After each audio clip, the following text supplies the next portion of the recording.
90-এর শুরুতে স্বৈরাচার এরশাদের পতনের পর 8টি জাতীয় নির্বাচনের প্রায় সবগুলোই অনুষ্ঠিত হয়েছে ডিসেম্বর থেকে ফেব্রুয়ারির মধ্যে।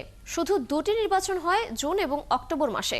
অতীতের সংসদ নির্বাচনগুলো কবে হয়েছিল তা নিয়ে থাকছে ডেস্ক রিপোর্ট। বেশ কয়েক মাস ধরে ত্রয়োদশ সংসদ নির্বাচনের তারিখ কিংবা সুনির্দিষ্ট রোডম্যাপ জানতে চেয়ে সরকারের কাছে দাবি জানিয়ে আসছিল রাজনৈতিক দলগুলো। অবশেষে ঈদের আগের সন্ধ্যায় দেয়া ভাষণে আগামী বছরের এপ্রিলের প্রথমার্ধে ত্রয়োদশ জাতীয় সংসদ নির্বাচনের ঘোষণা দেন অন্তর্বর্তী সরকারের প্রধান উপদেষ্টা। এবার জীবনে প্রথম ভোট দেওয়ার সুযোগ পাবে।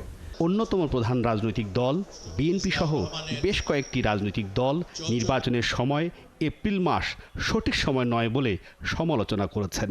অনেকেই দেশের অতীতে হওয়া জাতীয় সংসদ নির্বাচনের অনুষ্ঠানের সময়কে রেফারেন্স হিসেবে তুলে ধরেছেন।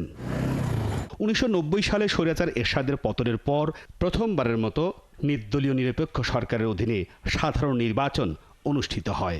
1991 সালের 27শে ফেব্রুয়ারি সেই সংসদ নির্বাচন অনুষ্ঠিত হয় এবং এই নির্বাচনে বেগম খালেদা জিয়ার নেতৃত্বে বিএনপি জয়লাভ করে।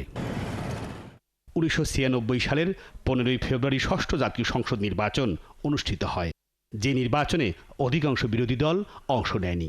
তার কয়েক মাস পর সংসদ ভেঙে দেয় তখনকার সরকার।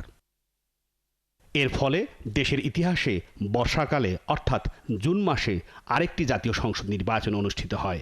সপ্তম সংসদ নির্বাচনের ভোট গ্রহণ হয় 1996 সালের 12ই জুন। সেই নির্বাচনে জয়লাভ করে সম্প্রতি কার্যক্রম নিষিদ্ধ হওয়া আওয়ামী লীগ। বিচারপতি লতিফুর রহমানের নেতৃত্বাধীন নির্দলীয় তত্ত্বাবধায়ক সরকারের অধীনে 2001 সালের 1 অক্টোবর অনুষ্ঠিত হয় অষ্টম জাতীয় সংসদ নির্বাচন, যে নির্বাচনে আবারও ক্ষমতায় আসে বিএনপির নেতৃত্বাধীন 4 দলীয় জোট।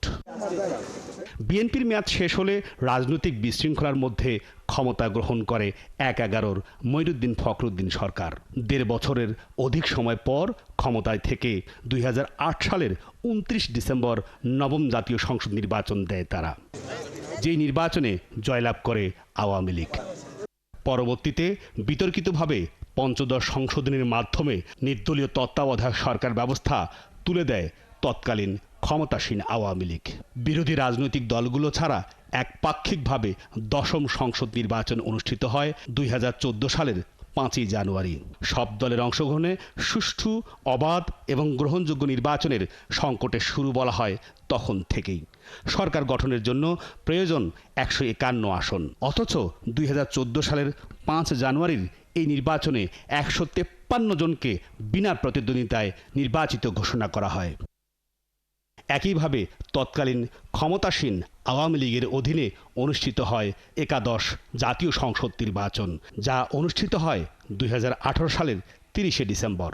30শে ডিসেম্বর সকাল 8টা থেকে বিরতিহীনভাবে 4টা পর্যন্ত ভোট গ্রহণ হবার কথা থাকলেও ভোটের আগের দিন সন্ধ্যার পর থেকেই ব্যালট বাক্স ভর্তি করে রাখে ক্ষমতাসীন আওয়ামী লীগ এবং তাদের সহযোগী প্রশাসনের কর্মকর্তারা।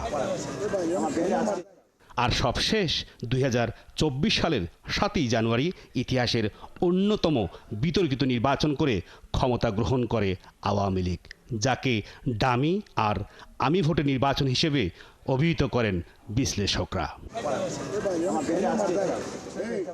Desk report 71।